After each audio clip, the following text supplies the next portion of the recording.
In this lesson, we'll cover using the Align tool to align various objects in your Revit model to one another. For example, on my screen, I have 4 diffusers. Those are the squares with the X's. And I would like to align them with each other horizontally and vertically. To do that, we'll use the Align tool. So to start the Align tool, let's go to the Modify tab on your ribbon. Then in the Modify panel, let's click Align. Now when you start the Align tool, Revit is going to ask you, what do you want to align to? So in this case, I'm going to pick the end result first of whatever I'm aligning to. So let's say we want to align the top 2 diffusers horizontally. And the one that is correct is going to be the one on the right. So I'm going to move my mouse over one of the lines on the diffuser on the right, either the top, the horizontal in the middle, or the horizontal on the bottom. Doesn't matter. So I'm going to just choose the top horizontal line of the diffuser on the right. Now that's what I'm aligning to. You'll see an alignment line appear. Revit now is asking me to select whatever you want to align to it. So in this case, this is the diffuser on the left. I'm going to pick the same horizontal line on the diffuser on the left because it's going to align that line with the first line that I chose from the diffuser on the right. So go ahead and select that horizontal line on the top of the diffuser on the left. Now you see those 2 are aligned. Now you do have one other symbol that appears. It's a padlock.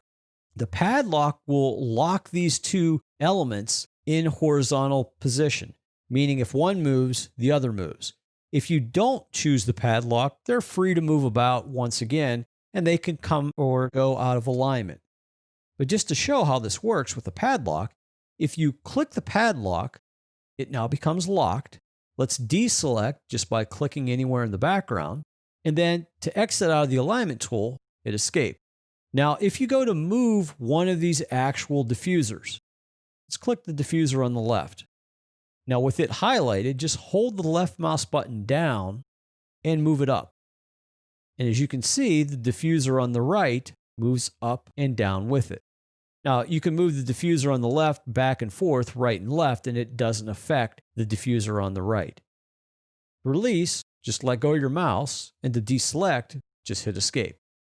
Now let's say you want to align the diffuser on the right with the diffuser on the right bottom. So let's start the alignment tool once again. Modify tab, Modify panel, click Align. Let's say the diffuser on the top is the correct one. So I'm going to choose one of the lines on the diffuser. I'm going to pick the vertical line on the right. That's now my alignment line, and you see a dashed line appear. One thing to note, if you wanted to make multiple alignments in one step, there is a checkbox on the options bar for multiple alignments. If you selected that, this would allow you to make multiple elements align with one another. But in this case, we don't have multiple elements. I just have the one. So I'll select my alignment line. Then I'll move to the second object that I want to move to be in alignment, select the same relative position, or in this case, the same line, and it will move. And once again, I have the padlock if I want to lock these 2 together.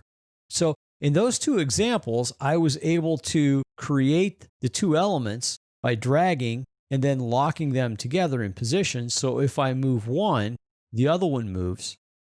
Likewise, if I select the top, you can see how both of these are actually locked together in position from the other 2. So in summary, what we looked at in this example was using the Align tool to align various elements with each other inside of Revit.